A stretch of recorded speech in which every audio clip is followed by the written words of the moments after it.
You know, it's a shame, but society is still deathly afraid of people with schizophrenia.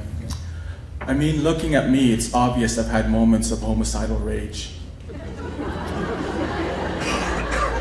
But that's only when I don't take my medication. And I take my medication 4 out of every 7 days.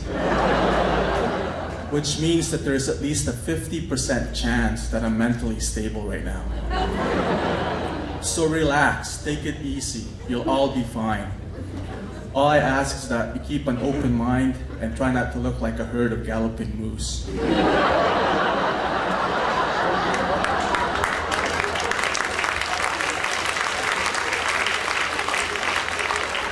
Because that can trigger me. Well, the homicidal part of me.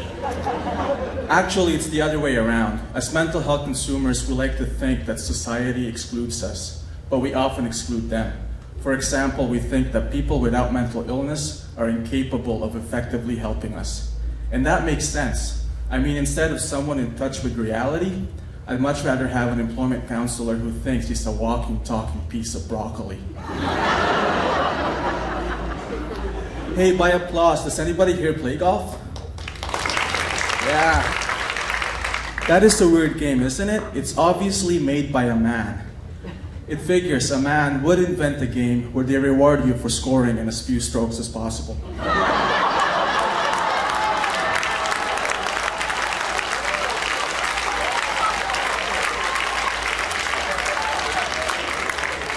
Women should hate this game just out of principle. I'm actually taking stand-up comedy because it's allowing me to grow as a person.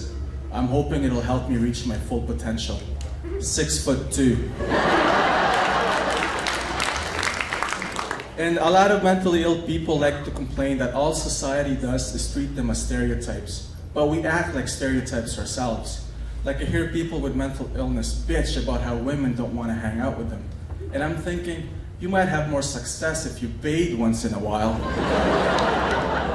Of course, I don't have that problem. I just had my monthly shower a week ago. And I'll score big because tomorrow I'm getting deloused.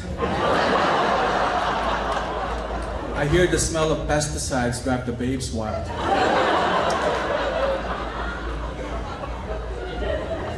I also have social anxiety and it makes life tough. But my therapist says that I need to expose more of myself in order to overcome my fears. Yeah, the local RCMP doesn't agree.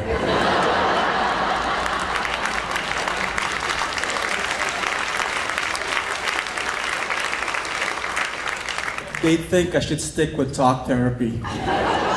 That way there's less trauma to society. I have this friend, he's very paranoid. He thinks someone's following him everywhere he goes. I don't understand how he could know this. I always make sure I'm 40 feet behind him.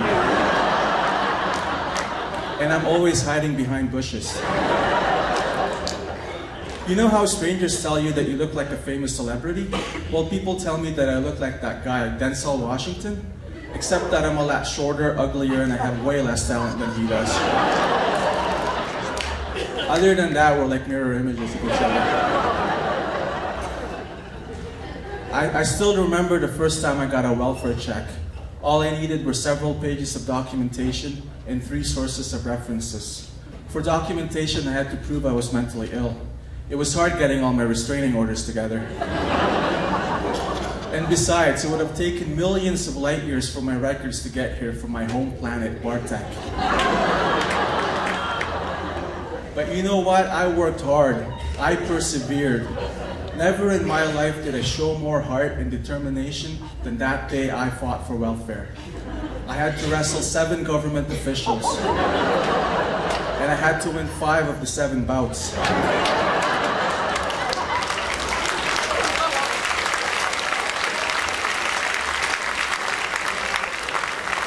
The sad part is now I have to go through that whole process every time I have an annual review. And I'm getting old. My body's breaking down. Soon I may have to get a job.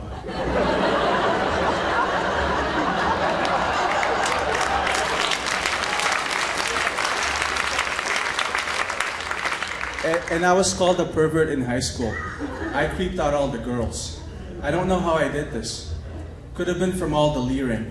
And maybe the panting and the drooling. But definitely the foaming at the mouth would have done it. I was so creepy that my classmates voted me as the person most likely to succeed at getting maced on a regular basis.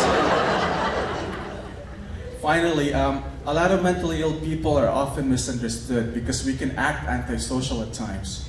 But after 15 years of psychotherapy, I finally found the root source of my irritable personality: generic bathroom tissues.